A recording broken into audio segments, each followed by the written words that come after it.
All right, peace and greetings to all the gods and goddesses on the path doing the work. I hope everybody had a good Thanksgiving holiday. I know I did. It's continuing on, obviously, throughout the weekend with family and friends. As I said, always enjoy this time of the year, regardless of what the spooky, conscious people nonsense talk. But anyway, hope everybody had a happy, healthy, safe Thanksgiving. I hope everybody enjoys the rest of their weekend. What I wanted to do this video real quick and again throughout there. Wednesday night, again, is the new night. I'll be doing lives. We'll be back this Wednesday night doing a live. We'll be dealing with Satan, Saturn, Kronos, and the sacred hexagon. I'm going to get into a little bit of that. That'll be on Wednesday night. Don't miss that, 8 o'clock Eastern time. Remember, we got the ritual at the end of December on the 27th of December, 8 p.m. Eastern Standard Time. The ritual of Samael, the angel of death.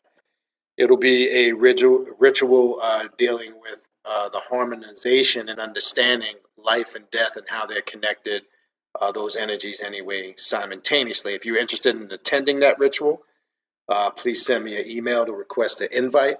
Also, we have the upcoming online winter session of classes that will begin on January 25th, which is a Saturday. They will be running for an 8-week period from 3 to 6:30 p.m. Eastern Standard Time on Saturdays. If you would like to sign up for those classes, please send me an email, khnum19@gmail.com. I will send you all the information on the classes and how to sign up. And those will be beginning on January 25th. So shoot me an email for that.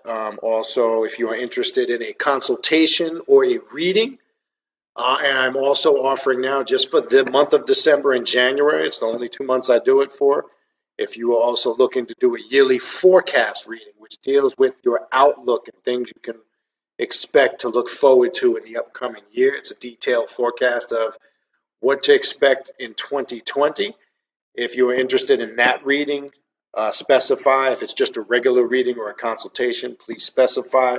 Send me in the email, please, the days and times you're available and the time zone you live in, and I will let you know what I have that fits with your schedule and that works for both of us, and we can get that set up. Also, I know a couple people have emailed me. I keep forget to plugging in the oil that I created called Chaos with a K. It's a natural body oil and fragrance that a man or a woman can wear. All I can say is the shit is pure fire. I mean, you can use it for other things if you decide to, but basically it's a natural body scented oil that you can wear every day. If you decide to use it for other things, such as in burners, to also make scented incense out of, you can also do that. That's entirely up to you. But I would also encourage you to check it out. You need to smell it to really appreciate it. Any of the aforementioned things, just shoot me an email that's in the description box of the videos, khnum19@gmail.com. Don't forget to subscribe to the channel. Hit the like button. The more likes the videos get, the channel expands out to more people. It gets it out there on a more wide scale level. If you'd like to also donate to the channel is monetized. You can do so right here on the channel, or you can also go to PayPal and use the same email in the description box of all my videos. All right. So I want to do this real quick. It ain't gonna be too long, maybe 30 minutes or so. I was going through Michael Kelly's book, Apophis, and it really touched on some important things. So in the introduction and in chapter 1, The Trail of the Serpent, I just want to point out a couple of key things. I think this gives a good overall basic understanding. When I say basic in the sense, a good summarization of left-hand path. We talk about shadow work, transformation and change, things of that nature. I think this nails it on the head. So I wanted to kind of read from some key points in the introduction in chapter 1. So I want to talk about Draconian Magick, the seven heads of Leviathan working with the serpent and the dragon. As I've mentioned here and there, which I don't really get into detail, being a now initiated priest of Draconian Magick, this has always been a path that I've been fascinated with, whether it was through the Typhonian tunnels of Set, working with an aspect of Apep and chaos. Apophis obviously deals with an aspect of, there's connections to Draconian Egyptian magic, but it is not a path for anything and anybody. I've been talking a lot about lately letting old paradigms go, letting old methods that make you feel comfortable go, and not being afraid to stand on your own regardless of what opposition it opposes to certain other schools of thoughts or spiritual systems. You must stay true to yourself first and foremost before you can stay true to anything else. All right. So I think this will kind of sum up, and as I read and study, I'm a firm acceptor that I believe this, the spirits work in unison. They kind of connect the gaps for you. They kind of push you in the right place. Everything seems to line up in harmony, frequency, and vibration when you're kind of locked in. So I think this was kind of something that I, at this moment, stumbled across and thought it was important to share, especially here on the channel. All right, so in the introduction, Draconian Magick is unequivocally a school of the left-hand path. That is, so to say, it is a school which teaches the immortalization and deification of the individual psyche. All right? Now, notice it said the individual psyche. I want to make this clear. Why I was talking about a lot in the last couple of weeks about removing yourself from constructed paradigms, because this is the deification of the individual psyche. Remember, majority of this journey is alone. It is an individual journey. Those that are afraid to, as a concept we use, tap into the isolated consciousness, stay stuck in them paradigms. And usually it's subconsciously due to a fact they need to stay in a comfort zone. So I want to make sure we catch that. All right. As opposed to the right-hand path, which seeks to submerge the psyche within a sense of universal oneness, Draconian Magick is in its very essence terrifying, alienating, and antinomian. We talked a little about antinomianism the other night. But for the successful few, it is ultimately liberating, illuminating, and joyous. It is definitely not for the faint-hearted or the dilettante, right? So if you're looking for a soft, fluffy path, and this, when working with the Klepothic or the Draconian gods or goddesses or the Leviathan energy, the serpent energy, Apophis, which are the core foundations, in my opinion, of evolving self-awareness and becoming into that immortal state of mind. That is from my experience, that's where I base my opinions from. And in order for you to come to that realization, you'll get that through your experiences if you decide to go down this path. But again, as it said, this is not a path for everyone. All right? Here's why. Casual experimentation will prove worthless, as the act of tearing oneself from the womb of the cosmos is an exercise of will and heroism, qualities gained only through intense struggle. So if you're going to be a dabbler, if you're going to be, I got my right foot in and my left foot out, I do the hokey pokey. If you're a hokey pokey motherfucker, you're going to do more damage to yourself. I call this people who straddle the fence, who want to be new age occultists, okay? And this is what I meant. Look, it ain't personal, it ain't attacking anybody, it's calling it for what it is.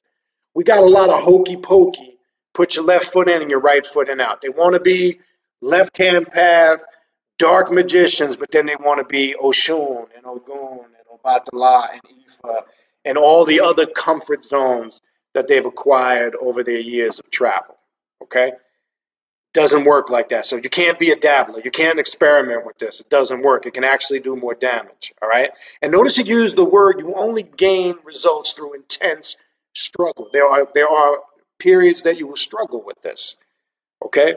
This may sound very off-putting, but so it should. Dragons in Western lore are creatures of terror and death. These fearful archetypes resonate with those from other cultural roots, such as Tiamat, the serpent of Eden, especially Egyptian Apep, the primal serpent of chaos.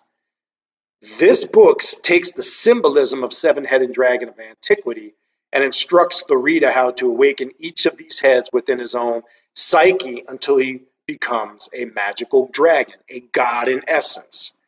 This work is presented in a carefully measured curriculum, which, if followed, will provide a steady and powerful process of awakening. The work of the heads must be approached in the order given in order to ensure consistent and reliable results. Picking and choosing may result, Picking and choosing may result in nothing at best or mental imbalance. Again, being a dabbler, not doing it right will cause more spiritual damage than anything, okay? Experienced magicians may feel inclined to take shortcuts to reflect what they have already learned. Truly experienced magicians will not do so, recognizing that there is always more to learn.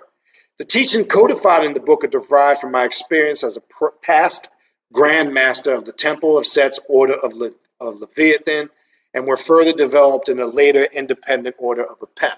So let me say this real quick in reference to Michael Kelly and also in reference to myself. Michael Kelly resigned from the Temple of Set to pursue further interests a few years back. I believe this book was written in 2007, so it was a few years prior to that. So he left a while ago. I've gotten emails and have been asked that over the years, am I a member of the Temple of Set? I am an ex-member of the Temple of Set. I myself, due to conflict of interest and some differences of opinion on certain things, formally resigned in June of this year. I was a member for a little bit over 3 years, about 3 years and a couple of months. I'm actually going to do a video on that with a couple of ex-members talking about our experiences in there, the good, the bad, and the nonsensical.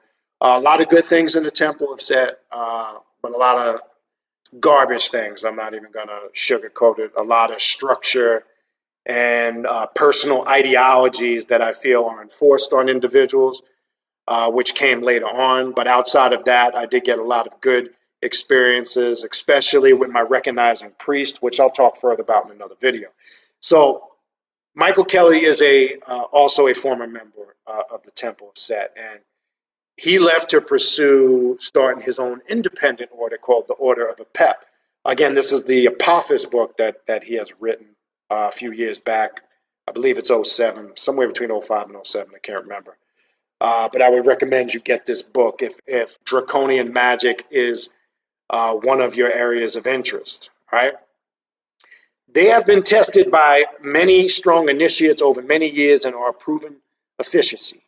The first footsteps of this curriculum may be familiar from many schools of magical practice, but the work of the later heads is, I believe, unique in print. Never before have the ultimate aims and essence of the left-hand path been revealed so clearly in practical steps.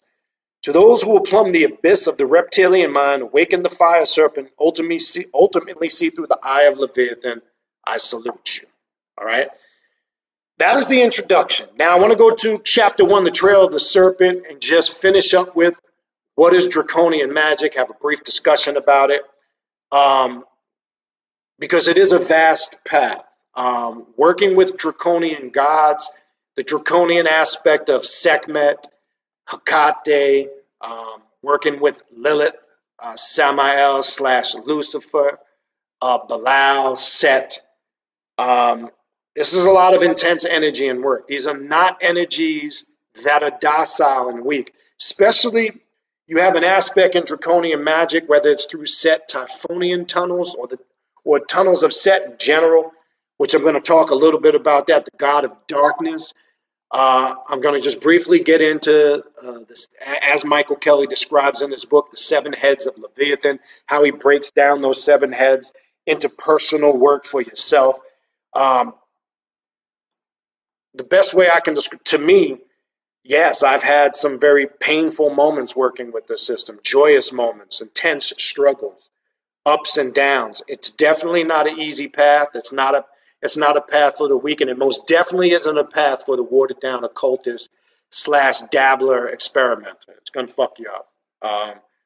It's the best way I can describe it. And that's why I've been going so hard lately, a few weeks, with these people who, I'm just speaking in general, not aimed at any in particular individual, but from a lot of the shit that I see on YouTube and the internet, we have a lot of these, comical, watered down occultists that are playing games.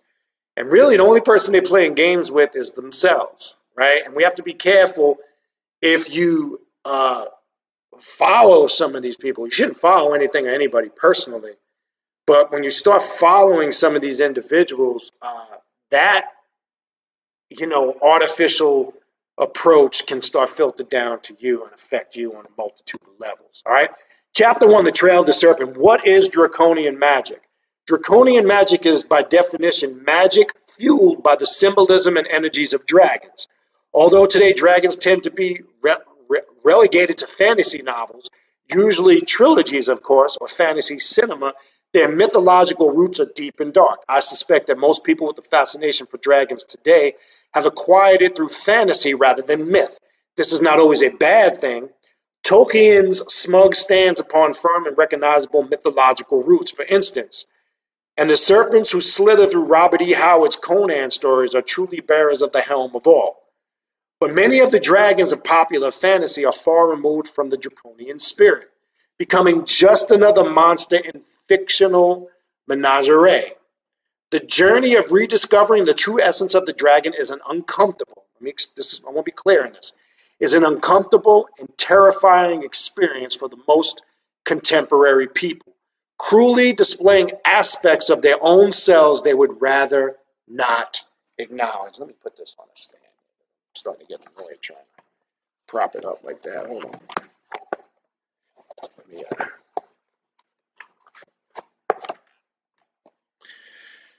yeah, that's much better. All right. Now here's the key. I want to repeat that again, okay? The part about the journey of rediscovering the true essence of the dragon, which is symbolic of you. Discovering the true essence of yourself is what? The core of shadow work. And it can be an uncomfortable and terrifying experience for most contemporary people, cruelly displaying acts of their own selves that they would rather not acknowledge.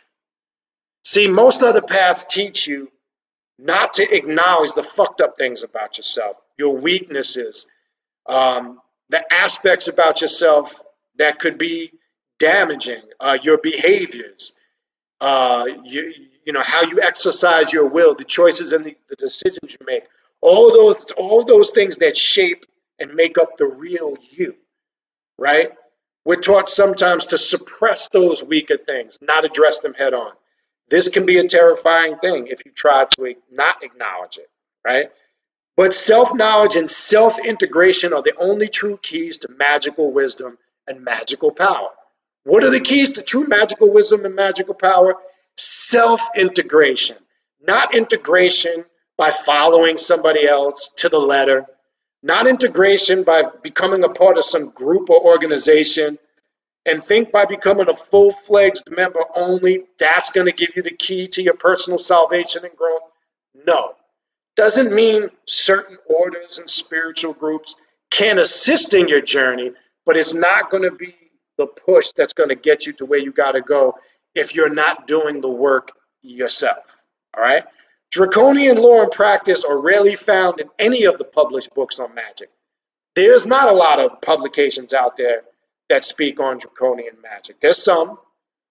There's not a lot of good ones, in my opinion. I think Michael Kelly, Aseneth Mason, Bill Davenduck, the Temple of the Ascending Flame, a lot of the authors that are members of the Temple of Ascending Flame, I believe, put out, along with Michael Kelly. You can find also Michael W. Ford will have some information on it. But other than that, I don't really think there's too many really concrete publications out there, in my opinion. All right. There are a few notable exceptions. Of course, Kenneth Grant, I can't forget him. His Typhonian trilogies are packed full of references to the Draconian current and should be sought out and avidly devoured by all students of the present curriculum. Don Webb's growing corpus of SETI and magical books, commencing with The Seven Faces of Darkness, a book that I've mentioned many times over the last several years. Actually, Don Webb was my personal inspiration for becoming a member of the Temple of Set for 3.5 years. His books and his work is what led me to the Temple of Set, or inspired me to become a member. Is when I first encountered his books a few years back, and still uphold him as one of the top authors out here. In my opinion, on left-hand path topics. So definitely check out The Seven Faces of Darkness. He's got a lot of good aspects of the Typhonian current in that book, along with many of his other works. Or likewise, indispensable for both theoretical and practical purposes, a selected annotated reading list is included in the back of this book. One reason that so little of the Draconian current appears in modern magical books is that it is unshamingly and irrevocably left-hand path in its aim and methodologies. If you want raw left-hand path in its methods and its applications, you ain't going to get it any more raw than Draconian Magick. That's why I like it. It doesn't beat around the bush. It doesn't cut any corners. It doesn't try to cover it with fluff and fluff it up for you to make it smoother. It's like, it's not having a drink and chasing it with something. It's having the drink raw. It doesn't play no games. And in my opinion, if you are a serious practitioner on this path, to me, that's what you should be seeking. I've always used that methodology in my approach and teaching. I don't like to cut no corners. I don't like to bullshit people. I don't like to soften the blow and fluff it up to make people feel comfortable. You should never feel completely comfortable. You should always feel a little uncomfortable in the form of being challenged. You should always feel like there's a challenge to conquer. And I never want to feel complacent or comfortable, because then that should be an open your eyes to an awareness that says something is not right here, right? Because when you get complacent and comfortable, you get into a routine. And that routine metamorphosizes basically into some form of religion, because the comfort is there. That's the beauty of the Draconian magical path. There's no comfort here. There's nowhere to hide from your real self. There's no games to be played. If you're looking to tap into raw, undiluted energy and to really understand who and what you really are, then this is the path for you, all right? People are very afraid of this. The right-hand path teaches that the goal of the soul is to obtain a blissful union with God/goddess in the universe. Or, in the purest forms of right-hand path philosophy, such as Buddhism, the very cessation of existence in a serene nothingness. This is why I say there's a lot of watered-down occultists out here, because there's people who are still mixing this shit with raw left-hand path information. And you don't want to do that. Trust me when I tell you. Now, is there a time to tap into those lighter energies? Yes, I ain't going to get into all that now. I've talked about that many times. But when you got people who are still on this, the mother goddess and one with the universe, and you must, become, one. And then they're on the flip side, they're telling you that they work with dark magic. To me, that's a person that's confused. Okay? Because you wouldn't be promoting that oneness. Somebody that's on this path is seeking the complete opposite of that. I've mentioned this a million times before. I'm not seeking oneness with the universe. I want to be completely separate from it so I can look at it as a separate entity, so I can put into perspective who I am as that singular individual that stands and exists by itself, okay, by way of my consciousness.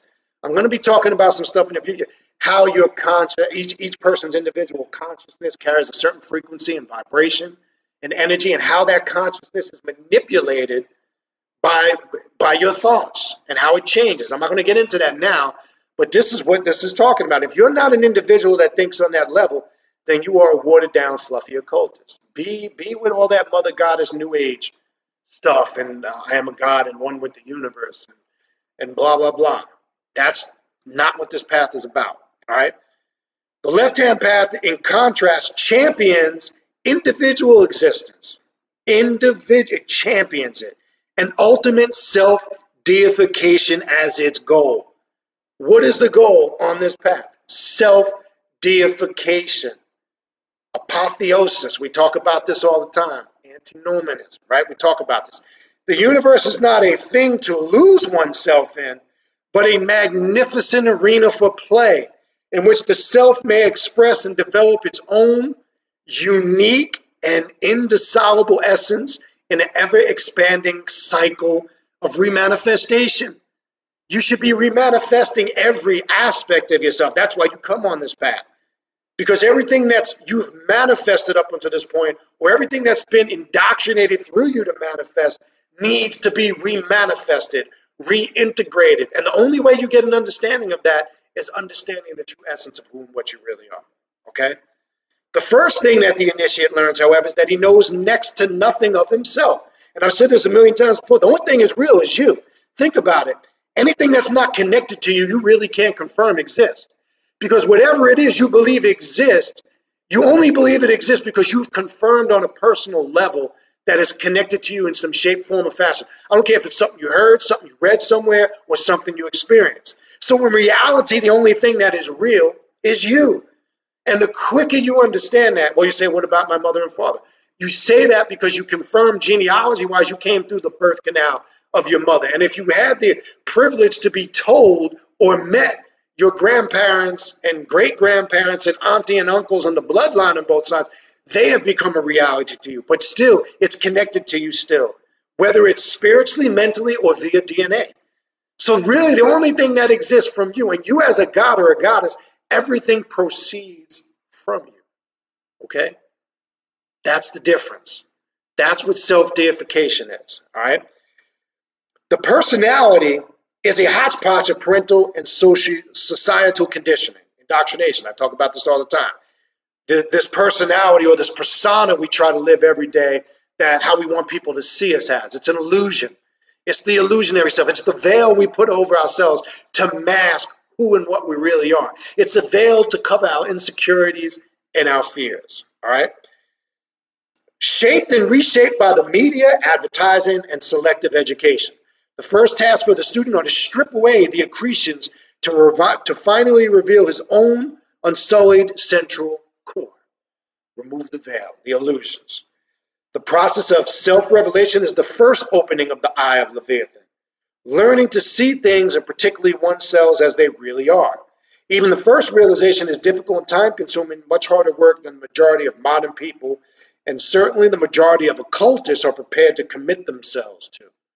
It's work, people. And I always said from day one, this path is about doing work. Add this to the fact that it is always frightening and a disorientating experience that will change the initiate in irreversible ways, and you don't really need to wonder too hard why the left-hand path is shunned and feared. When you open some of the doors to these energies, there's no going back. There's no turning back. There's no going back out the door and shutting it. Because when you come back out the door and come back on this side, I guarantee you things are going to be a lot more complicated for you. Because you've incited an awareness, and when you don't pursue that awareness for change, you're going to have difficulties in your everyday mundane life and existence, okay? But why dragons? Because of their mythology and enduring imagery, certainly, but also because of their biological inheritance. Man is the inheritor of the dragon's wealth and power, as amply demonstrated in the myth of Sigurd and Fafnir. The human brain stem is reptilian in origin, and the dragon thus signifies not consciousness itself, but that monstrous, primeval potential which births consciousness, whose power still lies coiled deep within, mythologically, the world, was formed from the body of the primordial dragon, Tiamat, and human beings sprang from the droplets of demonic blood shed in that conflict of proto-gods. We all know the story of the primordial chaos, how it came into existence via Tiamat through the pantheon of that magical system, or grimoire, right? Many dragon myths conceal great initiatory secrets. The left-hand path conjures different images in different minds. The term originated in India, right? I've talked about this before, the term itself, right? And it's just a symbolic term that means going to the opposite of mainstream or conformity. It's just an approach, right? It originated in India, where it referred specifically to those sexual magic techniques which accelerated the soul on its journey. In the early context, this goal was seen as no different from that of the right-hand path, cosmic union or oblivion, depending upon your interpretation.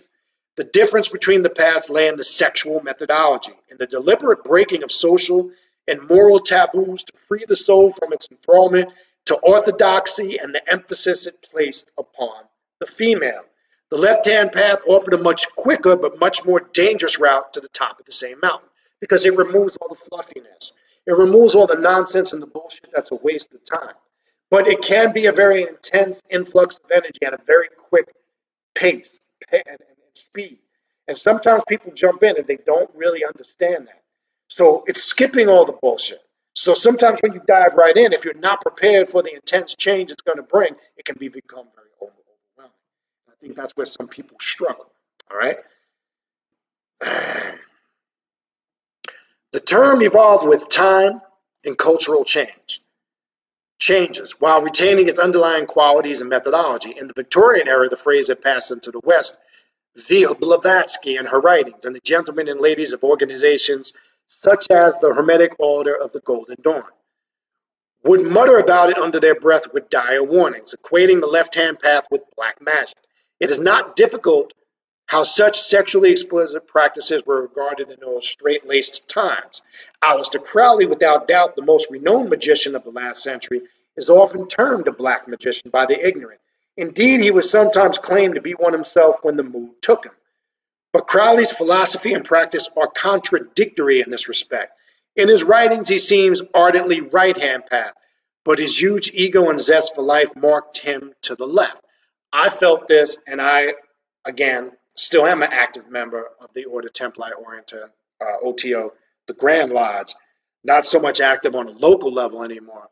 That was one of my reasons why I felt I needed to search further, because I still felt like there was something lacking. Though there's, again, a lot of good stuff in OTO, a lot of obviously good stuff in the teachings of Crowley, but I've never really considered Crowley a black magician or a left-hand path magician. I've always, in my opinion, considered him more high magic, more between Golden Dawn type of high magic and black magic, maybe a gray sider, if you want to, just if we needed a term or some type of definition to describe it. I felt it was on the cusp between high magic and dark magic from my experiences with it. All right. In his writings, he seems ardently right-hand path, but his huge ego and zest for life mark him to the left. He heaps scorn upon the black brothers who closed themselves up, but these changeless shells he describes bear no relation to self-transformations of the true left-hand path practitioner. Crowley's writings, whilst pivotal, are in massive contradictions of this subject. He seemed torn between his own early training and his personal magical experience. But it must be said that the central core of his teachings, the Book of the Law, is utterly left-hand path in tone and implication. Episcopus Crowley's work remains invaluable, and Don Webb's recent book, Aleister Crowley, The Fire and the Force, at last provides us with a coherent left-hand path analysis of Crowley's system and philosophy. In purely practical terms, Crowley's use of sex in his magic and the antinomian role he adopted as the Great Beast 666 were absolutely left-hand path methodologies, and they certainly led to his straight-laced contemporaries labeling him as such and shunning him in his consequence. Then the novels of writers such as Dennis Wheatley introduced the phase of the wider reading public. These twin factors, the notoriety of Crowley and the romances of Wheatley, irrevocably equated the left-hand path in the West with the practice of Satanism. And sometimes people think, the ignorant, as if Satanism is the only left-hand path practice, and that's not true. Rather than kick against this association, the left-hand path thrived because of it. In 1966, Anton Szandor LaVey, who had long held spooky soirees and occult ceremonies at his San Francisco residence, formally established the Church of Satan as a vehicle for his philosophies. LaVey produced a streamlined and utterly pragmatic system of magic which focused upon personal power and satisfactions as its raison d'etre. Indulgence being his watchword, a born showman, LaVey played his role as Satan's high priest to perfection when he penned his grimoire, the Satanic Bible. It wasn't published as an in-house pamphlet, but as a hugely popular mass market paperback, and it's probably one of the most popular occult grimoires out there. While this was going on, Kenneth Grant, who had studied under the tuition of the aged Crowley, benefiting from his mentor's entire lifetime of experience, had been operating the new Isis Lodge of the Typhonian OTO, mingling Crowley's teachings with those of his other friend and teacher, the London artist, occultist Austin Osman Spare. Mr. Grant breached a wide expanse of new territory. He began the process of writing his discoveries in the volumes of Typhonian trilogy series, commencing with the Magical Revival. Mr. Grant has deliberately never presented his books as practical manuals, but for those already practicing Crowley's methodologies, a complete and working system of left-hand path Kabbalah can be mined from these volumes, which feature the left-hand path staples of sexual and Draconian magic heavily. Meanwhile, dissent within the Church of Satan led to Magister Michael Aquino resigning from the organization along with several other high-profile members. Dr. Aquino invoked the Prince of Darkness for guidance and was hailed by Set, the ancient Egyptian deity who is the earliest form of the Lord of Darkness, conceptualized or revealed to man. Set inspired Dr. Aquino to write a document entitled The Book of the Coming Forth by Night, which defined a new philosophical and magical vision and severed the left-hand path in the West from the Judeo-Christian taint inherent in Satanism.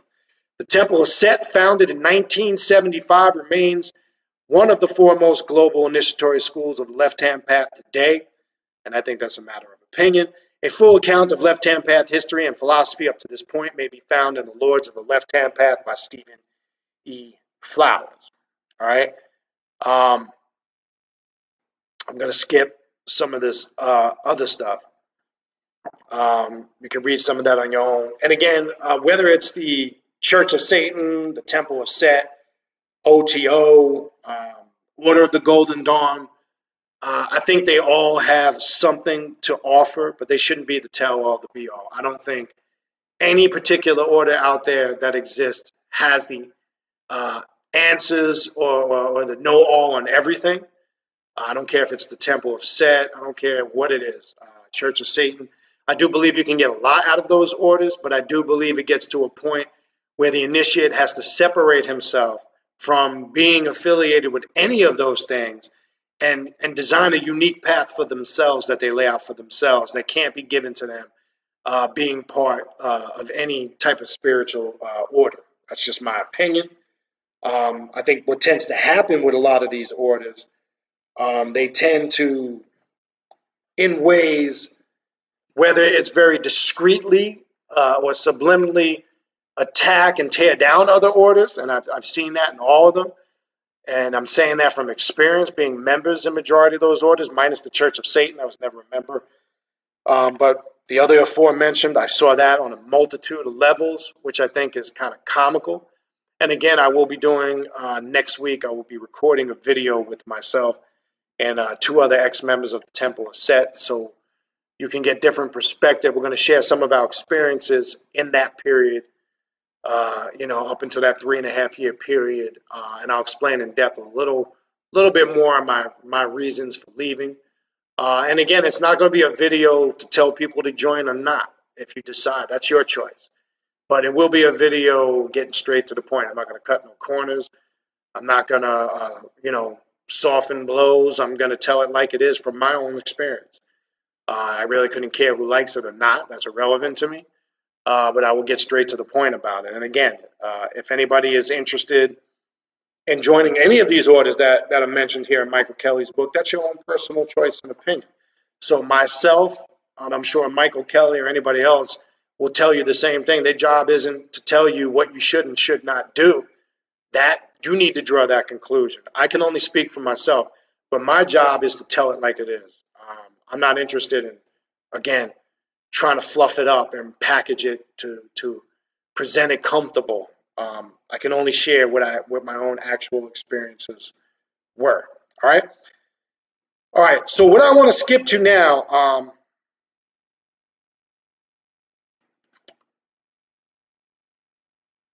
these 7 heads, I'm not going to go through all the 7 heads. I'm kind of going to, the outline of the Draconian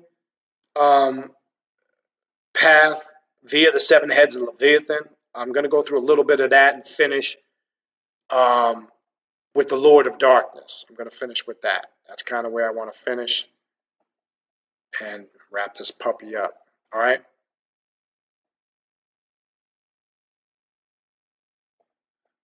Okay, hold on.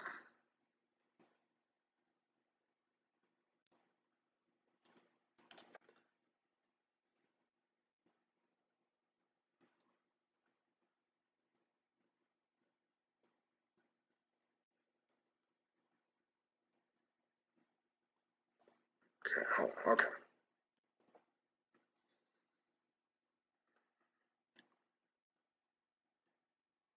All right, so I'm going to go to now the section, An Unholy Trinity, and into the Lord of Darkness, and then finish with this. All right, probably going a little longer than I really had expected, but tends to happen. All right, Draconian Magick is not a pantheon specific, and the initiates of the Order of Apep have worked extremely effective magic within the tradition of the Egyptians, the Teutons, and the Enochian deities, among others. The actual faces and deities of the god forms invoked are thus largely dependent upon the affinity, aesthetic, and cultural genetic imprint of the individual practitioner. Okay? In all cases, however, it will be found that 3 major archetypes or forms predominate with the Draconian initiatory process, and none of these may be safely excluded from the work. Indeed, there will be no work at all unless the initiate can forge a vital personal link with each of these divine beings, learning to recognize their promptings without self-delusion and to act decisively upon the guidance received. So, self-delusion. People start working with archetypes and deities and they start getting spooked the fuck out. I gotta keep it real. They start thinking, I'm a son and daughter of such and such. I had a dream. Such and such spoke to me. I've been chosen. See, that's where self-delusion starts to kick in. When you can't put it into perspective and tap into the energy and absorb the message and the consciousness that's being conveyed to you and assimilate it through your DNA without having this external spooky experience, this is where it gets a little tricky. The first of these forms is the Lord of Darkness, the God of Consciousness. All right, so these are the 7 forms or the 7 heads of Leviathan.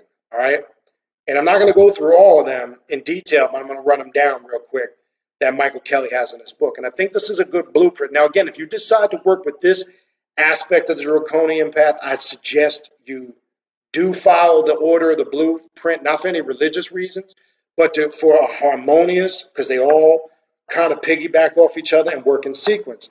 Remember, as I said in the beginning, if you decide you're going to jump around and dabble and all that shit, I can guarantee it's going to do you more harm than damage. Trust me when I tell you. All right? The first of these forms is the Lord of Darkness, the God of Consciousness. The second form is the Scarlet Woman, the goddess of desire. The third form is the Serpent, the force for remanifestations. Each of these is discussed in some detail below. Though the initiate's interactions with these deities, a new personal God will ultimately arise if all is well and done. This is the personal daemon, also called the Holy Guardian Angel by other nomenclature, which will be discussed later in this book in its proper place. I talk about demonic integration all the time, working with your personal daemon. This is how you will truly understand what this path is about. Your personal daemon is none other than your higher self, as Michael Kelly, and I've mentioned many times before, describes. Some call it your holy guardian angel. Crowley called it that. Whatever you want to call it, whatever floats your boat, whatever makes you feel comfortable, whatever you feel like is going to tap you in. I don't care what you call it. It's irrelevant to me. But when you get in tune with the personal daemon, the higher self, this is when the true awareness is incited within you, right? All right, so what I want to finish with here is, I don't know if I can get through this. I'm going to try the Lord of Darkness. The Lord of Darkness is first and foremost the God of consciousness. It may seem strange that consciousness, the primary defining factor of human existence, is said to be derived from the Prince of Darkness, the devil. But this is true in any mythology you might care to examine. In the biblical Eden myth, humanity is given self-awareness through the prompting of the serpent to taste the forbidden fruit.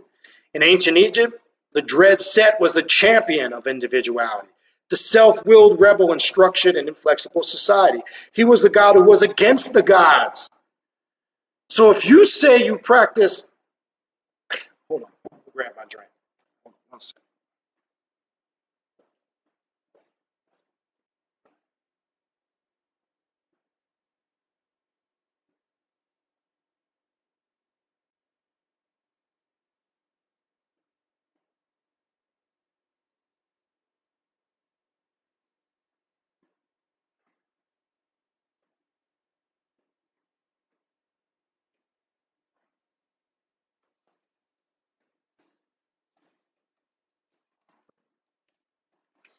All right, so if you say you work with Set, but you're still stuck in all the spooky methodologies with these other gods, you're not working with Set.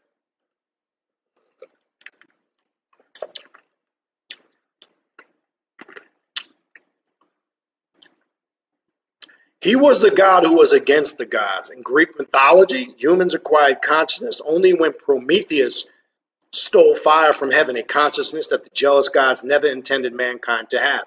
In northern myth, man was granted consciousness, intelligence, and being as a tripartite gift from the grim and dark god Odin, and the list goes on. In each case, man's consciousness and sense of self is bestowed upon him by a dark entity, itself a conscious and rebellious being in defiance of the laws of conformity. The Lord of Darkness, the giver of the gift of self, is thus the primary deity of the left-hand path.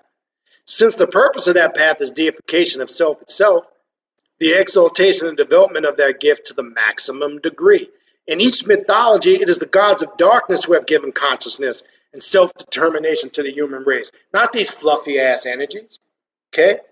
The conventional deities of the right-hand path and the established chastise these dark gods and their followers, branding mankind as willful and rebellious, demanding our obedience in return to subjugation. In Judeo-Christian myth, we are worthless sinners who must renounce our own wicked desires and throw ourselves upon the mercy of God. Our sole purpose is to worship him and to practice self-denial. In Egypt, the dominant cults insisted upon adherence to the social codes, living life according to the strictly regulated dictates of the religious law. Obedience, self-denial, servitudes, these are the creeds of the right-hand path. Let me say it again. Obedience, self-denial, and servitude. If you follow any of those paths subliminally, subconsciously, or consciously, that's why I say you are a slave. You are in servitude. You can't be watered down. You can't, like I said in the beginning of the video, have your left foot in and then do the hokey pokey, because that's all that's going to happen to you. You're going to hokey pokey yourself right out to the spectrum of things, all right?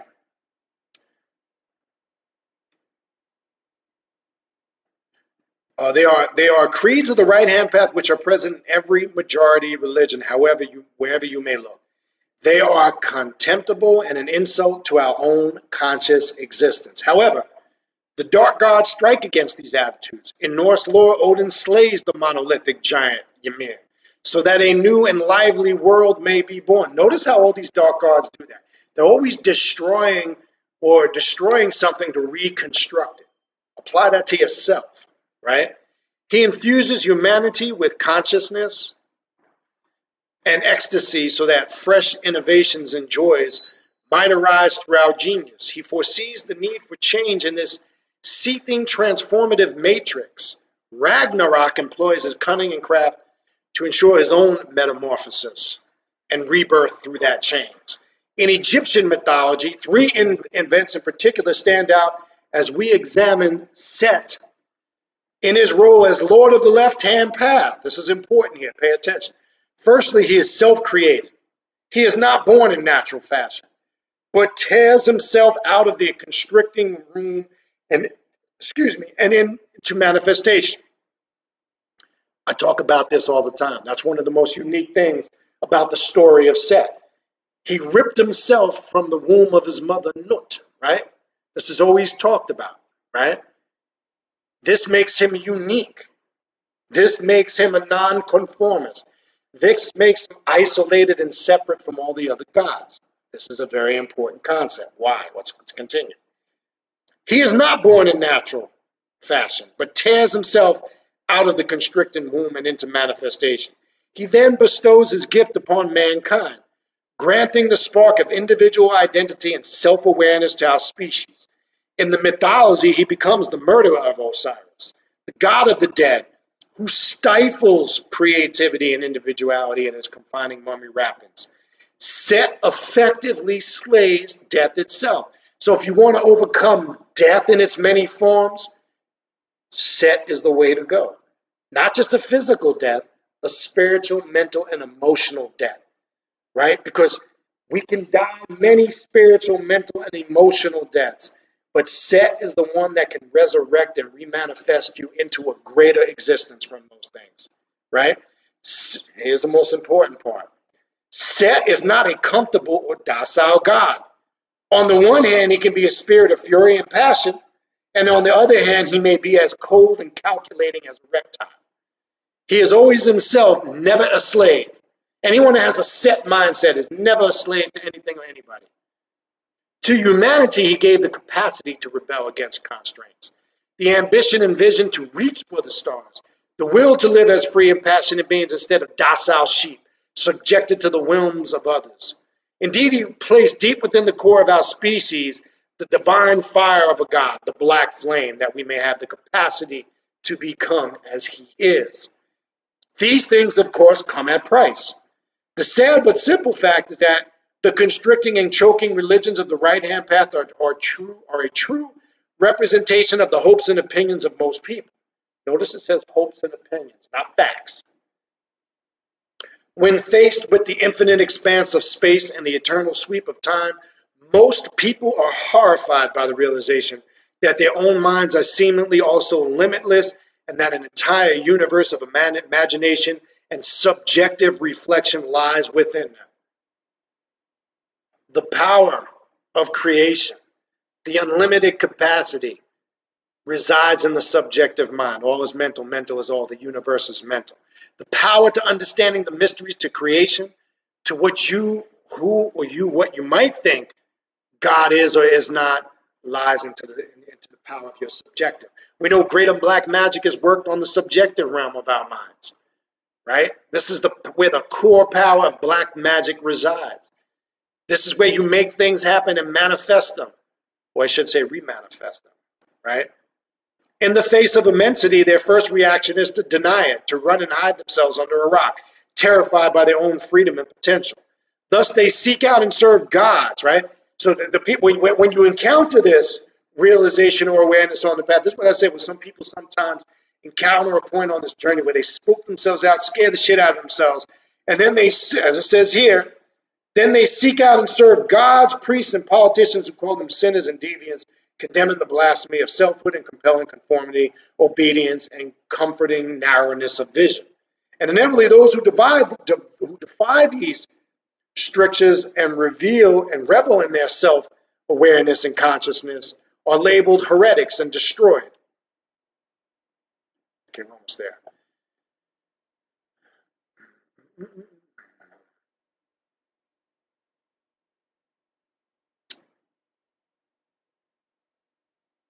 Are labeled heretics and destroyed in the most brutal manner possible. Agonies inflicted upon them to reflect the pain felt by those blind bigots whose feeble inner eyes cannot bear the brightness of the ascendant star. So I do not begin to pretend that the left-hand path is for everyone, because it's not, people. It is for a certain kind of mind, an outsider who shuns comforting conformity,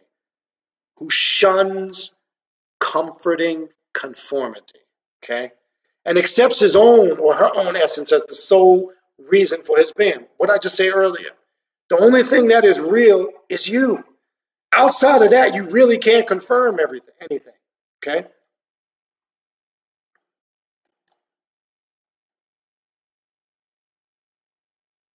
It is for the pioneer who desires to push back the furthest frontiers of knowledge and possibility in his quest for beauty, new experience, and further becoming. It is for those who see life in all of its comedies and tragedies as play, a glorious kaleidoscope of metamorphosis, a thing of joy even in its most painful moments. It is for those who can speak with thunder in their voices, the watchword of Set, Kepler, I have come into being. If you are not one of these people, then Draconian Magick is not for you. There's nothing even to add to that. Okay? Okay, that is not for you. Okay?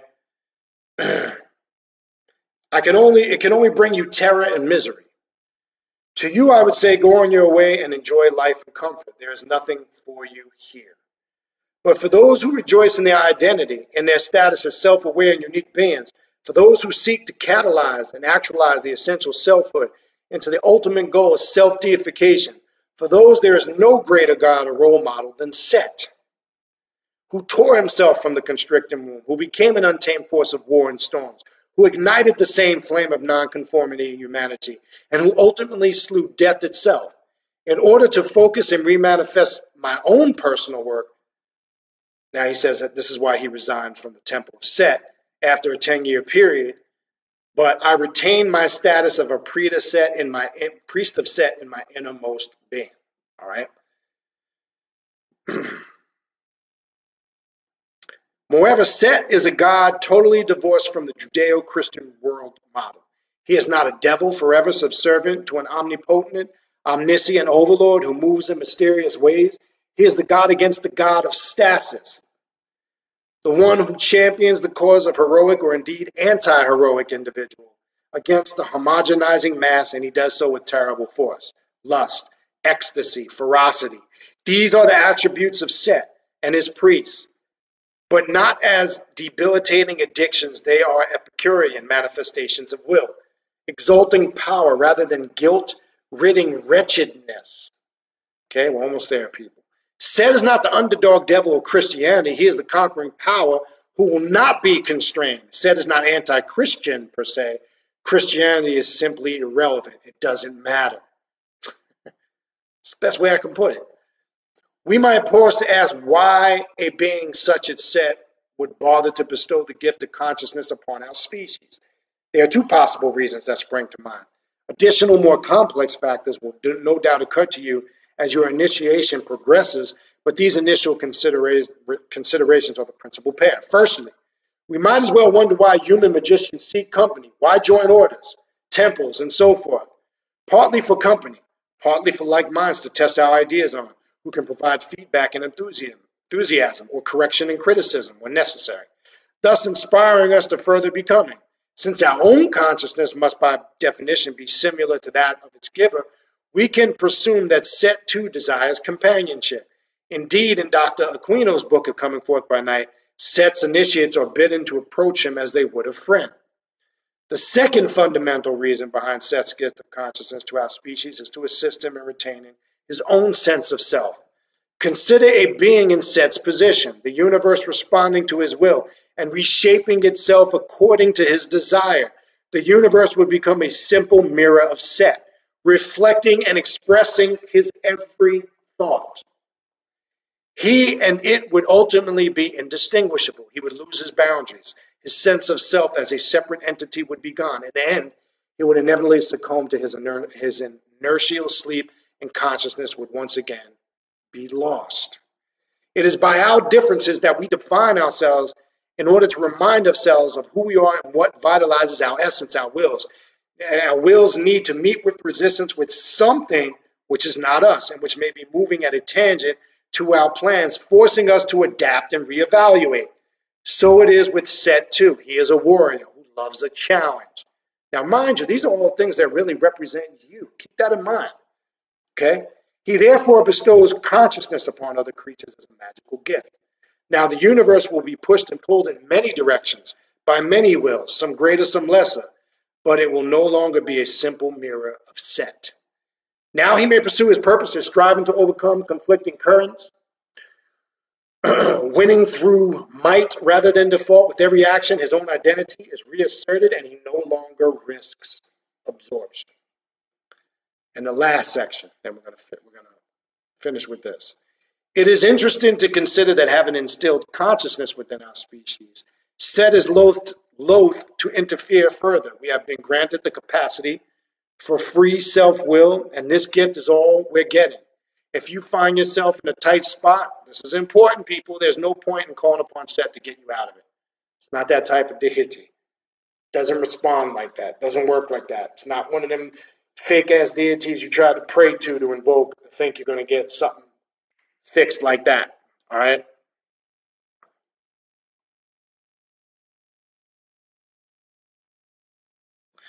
At best, he will not do so. At worst, he will be angered by your weakness. He has given us the intelligence and the will to determine our own fate by our own thoughts and actions. So who's the God that's going to bring the solutions to your problems? You, by way of what? The gift of Set. The awareness. Remember, what is the gift of Set? The gift of that knowledge. The black flame represents that consciousness, that knowledge, and the many gifts that emerge from the black flame of Set. So you insult Set when you think you're going to grovel before him and ask for the assistance of something being fixed. When you've been given that assistance already overabundantly on a consistent level via the black flame or the gift of Set. That's what this means, okay?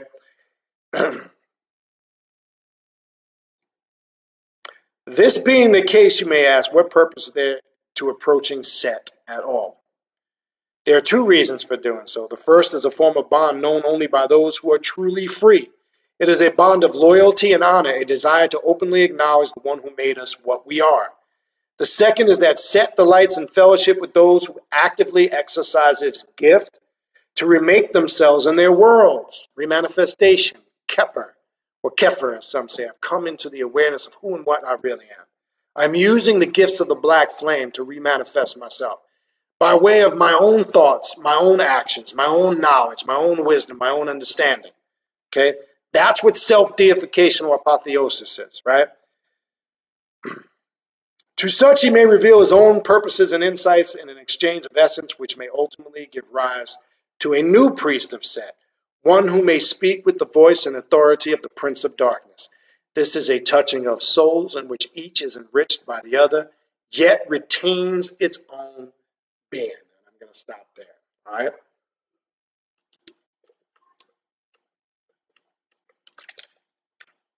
So let me finish this in closing. This shit is not for everybody. Stop being a dabbler, because I'm still, based on emails I get, conversations, things I'm saying, and I'm not saying this because I'm telling you what to do and not to do. I couldn't give a shit about that. Honestly, I'd be lying to you if I said when this camera goes off, I could give two shits what people do and don't do. That's irrelevant to me. But I'm going to tell it for what it is based on my experiences with working with this path and energy. And I will not be the only one who would tell you similar. Those who are really on this path are going to tell you something very similar. Stop dicking around and bullshitting yourself. We have a lot of people on this path that are playing left-hand path / occultist / dark magician. And the only person they fooling is themselves. The only person they doing damage to is themselves.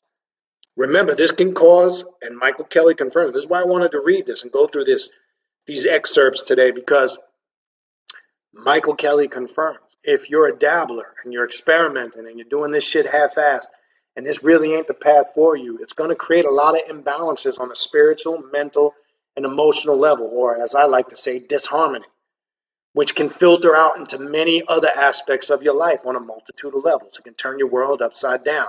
Financially, it can turn your marriage, your relationship with a significant other upside down. It can turn your family relationships upside down. It can turn career and business, everything can get turned upside down if you don't know what the fuck you're doing working this path, okay? If you're sound on this path and you're rooted firmly in what you're doing, you ain't going to have these problems. So in that description of the Prince of Darkness, Lord or the God of Darkness, who is the chief deity of this path, symbolically, which really is in essence a representation of you and your approach, then you won't have a problem with this. So this is not for everybody. And I hope this clarifies, when you hear me saying over the years, this is not a path for everybody, these are the reasons why I'm saying it. Draconian Magick is probably, in my opinion, from my experiences, the most intense aspect of the left-hand path. And I myself can sit here and tell you, it It's challenged me and is continuing. I want to say challenge as in past tense. It continues to challenge me on all levels. I've experienced all levels of emotions, up and down. I've experienced in doing ritualistic work with this, moments of intense joy and happiness, moments of extreme sadness, moments of extreme fears and insecurities and terrors, challenging me to explore it further, why those emotions come to the surface, why I'm thinking those things, why I feel like that. I don't want to just feel them. I want to know why. I want to get to the core issue of why do I look at it or feel like that? And then I want to go to work on it. I want to be able to put it in its perspective. So the influx of emotions is intense. The change is intense. It literally is a constant growth and evolutionary cycle. So it's continued. It's not something, there's a manual, you read it, you follow the directions in the manual, you do it, and boom, you're done. It doesn't work like that. The draconian path of magic on the left-hand path is a path that is constantly, it's continual, it's ever-changing, it's constant evolving and growing. It never stops. The process never stops. That's why I'm always stressing consistency in what you do via your work. If there's no consistency in what you do, there will be no consistent results in your life. And you should be focusing on what I love to call the 5 P's of the path of self-mastery, the 5 principles. And that's mastering yourself spiritually, mentally, emotionally, physically, and financially. Preferably in that order. Because spiritually is first. Knowledge of self, knowledge of awareness of self is number 1. And I'm a firm practitioner. If you have knowledge of self, everything proceeds from there. The other 4 follow in line. Trust me when I tell you. All right? Anyway, that's all I got for you. Probably went a little longer than I wanted to. Again, real quick before I sign off, remember, we'll be live Wednesday night. The topic will be Satan, Saturn. I'm sorry. Satan, Saturn, Chronos, and the Sacred Hexagon. That'll be live here on Primordial Chaos YouTube, 8 p.m. Eastern Standard Time on Wednesday evening. We've got the ritual on the 27th of December, which is Friday, 8 p.m. Eastern Standard Time, the ritual of Samael, the Angel of Death. If you are interested in attending that ritual, send me an email to request an invite. We have the upcoming winter online classes that will begin January 25th, running to the 7th of March, I believe it is. If you're interested in signing up for those classes, and it's going to be in depth on a wide spectrum of topics, send me an email. I'll send you the information on the classes that are coming up starting in January. It has all the information in there, the curriculum, how to sign up for the classes, when they begin, the times. All the information is in the email. So if you would like an email requesting that information, shoot me an email. Also, if you are interested in a reading or a consultation, shoot me an email. I'm also, again, a reminder, doing just in the month of December and January, a yearly forecast reading, which kind of gives you the outlook you can expect moving forward into the upcoming year 2020.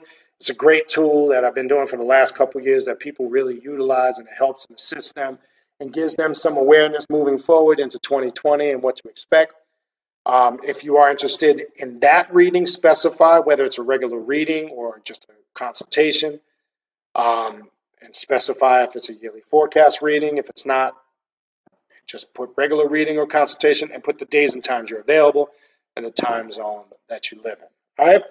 Other than that, you can contact me. The email is in the description box of all the videos, khnum19@gmail.com. Don't forget to hit the like button, subscribe to the channel, hit the notification bell. When you hit the notification bell after you subscribe, it'll give you a notification anytime I post or upload a new video or go live. You'll stay in the loop with that. Other than that, I will see everybody on Wednesday night. Peace.